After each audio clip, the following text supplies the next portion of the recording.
Good of motion. Now we have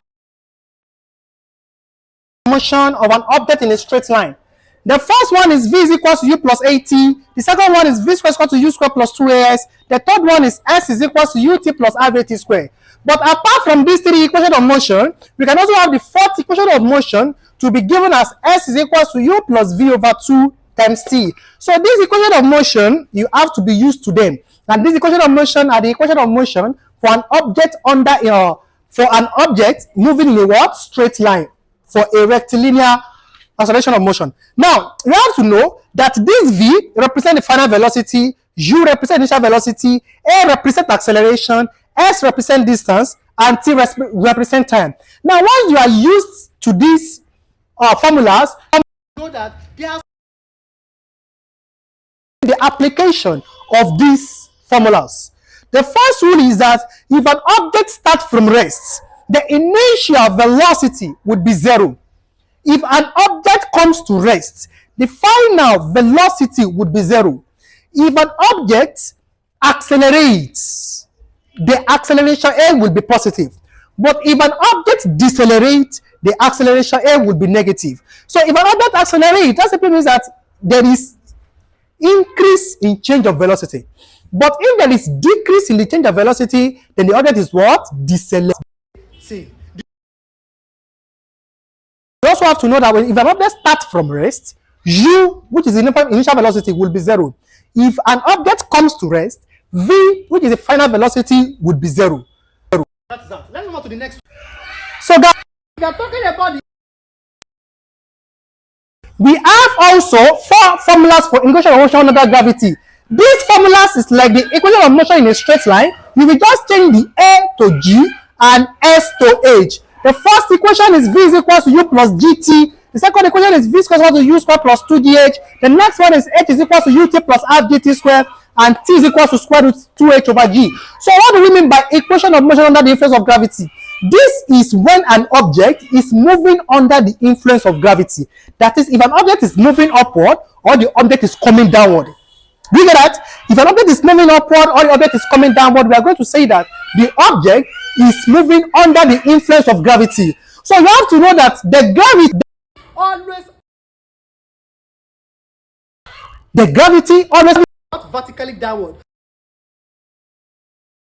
And that object will be experiencing,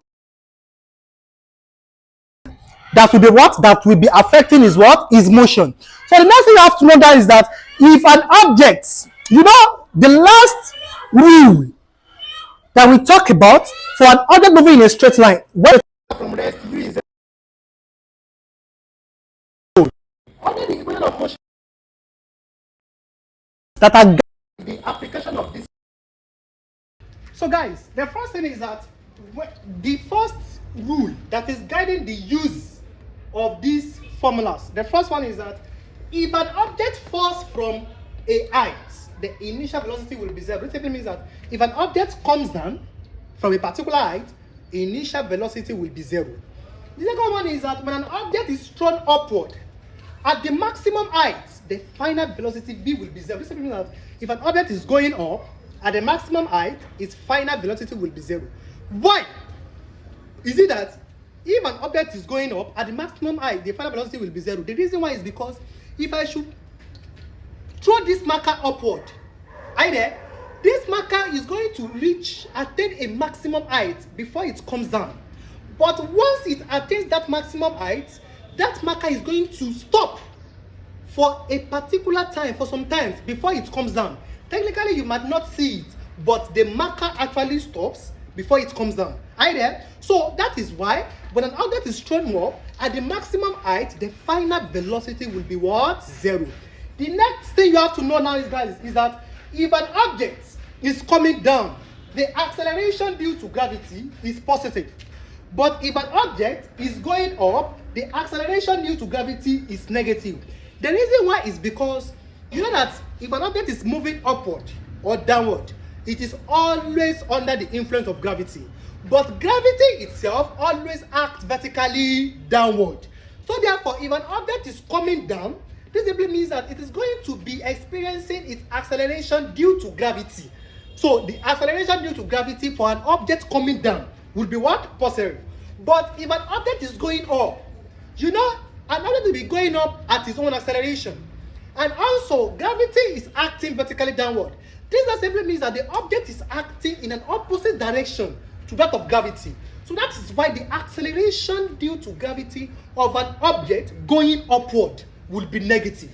So you have to study that very well. If an object is coming down, the acceleration due to gravity is positive, but if it is going up, the acceleration due to gravity is what? Negative.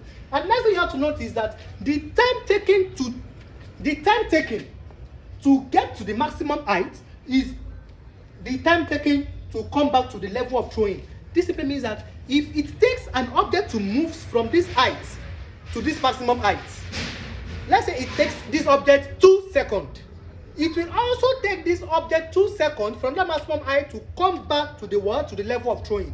So that is why the time taken to reach the maximum height will be the same as the time taken to what? To return to the what? Initial position. And that is why we always say that the velocity of throw is equal to the velocity of catch. Guys, let's look at this particular example. A car starts from rest and accelerates uniformly at the rate of 5 meters per second square. Guys, whenever an object starts from rest, what will be zero? Initial velocity. This simply means that initial velocity u will be zero. That's why we wrote u is equal to 0, because the object is starting from rest. And accelerate uniformly at the rate of this. This is now the acceleration is this. Calculate the magnitude of the velocity. We are looking for v. After moving through 100 meters, the distance s is 100 meters.